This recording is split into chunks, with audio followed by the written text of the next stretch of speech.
সুপ্রিয় বন্ধুগণ, কেমন আছেন সবাই? আশা করি ভালো আছেন। আজকে আমরা সাকিবের বিয়ের বিষয়ে কিছু আলোচনা করব আপনাদের সাথে। অপু বিশ্বাসকে নিয়ে, সাকিবকে নিয়ে, আরও সাকিব যাদের সাথে কাজ করেছে তাদেরকে নিয়ে সোশ্যাল মিডিয়ায় একটা গুঞ্জন চলছে কয়েকদিন ধরে। সাকিব নিজেও লাইভে এসে বলছে তার জীবনের কিছু কথা, হয়তো আপনারা দেখেছেন ওই লাইভটা।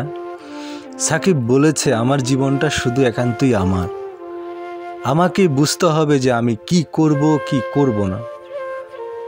তো আমার ভক্তদের উদ্দেশ্যে আমি সাকিব খান একটা কথাই বলি যে আমার জীবনে আমি অনেক কষ্ট করে, অনেক স্ট্রাগল করে আমি সাকিব খান হয়েছি।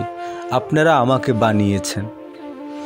আমার সাথে রীতিমতো অনেক আর্টিস্ট কাজ করেছে,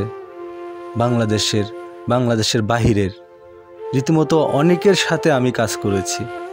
কিন্তু আমার এখন চিন্তাধারা হলো যে আমি মিডিয়ার ভিতরে আমি হয়তো কাউকে আমি আর বিয়ে করব না।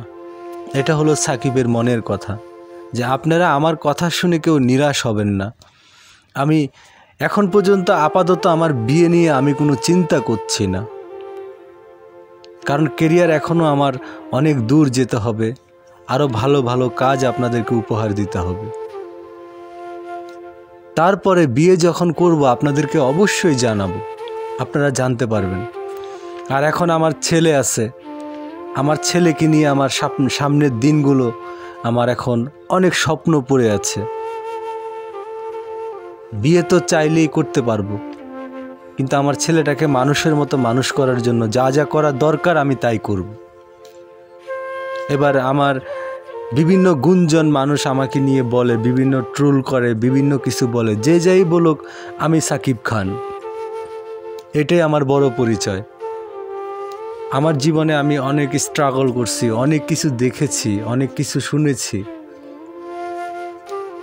এই জীবনে অনেকে অনেক কথা বলেছে, আমাকে মুখ বুজে সহ্য করে নিয়েছি, কোনো জবাব দিই নেই। এখন আমি যা কিছু করব অবশ্যই আমার ভক্ত যারা আছেন, আমি অবশ্যই আপনাদের সাথে আলোচনা করে আপনারা সব জানতে পারবেন, আমার জীবন সম্বন্ধে সব জানতে পারবেন। দেশি বিদেশি বিভিন্ন আর্টিস্টদের সাথে আমি জীবনে কাজ করেছি, কারোর সাথে আমার কোনো খারাপ কোনো সম্পর্ক নাই, ছিল না এবং সামনেও হবে না। আমি আমাদের সবার প্রিয় অপু বিশ্বাসকে আমি বিয়েও করেছি, আমাদের সন্তানও রয়েছে। এখন আমাদের দুজনের মাঝে আলাদা আমরা থাকতেছি, তো সেটা সময় বলে দেবে আমাদেরকে কি করতে হবে। আপনারা নিরাশ হবেন না, আমাকে নিয়ে গুজব ছড়াবেন না, আর গুজবে কান দিবেন না। আমি আমার নতুন সিনেমার শুটিং নিয়ে অনেক ব্যস্ত, আমার জন্য দোয়া করবেন।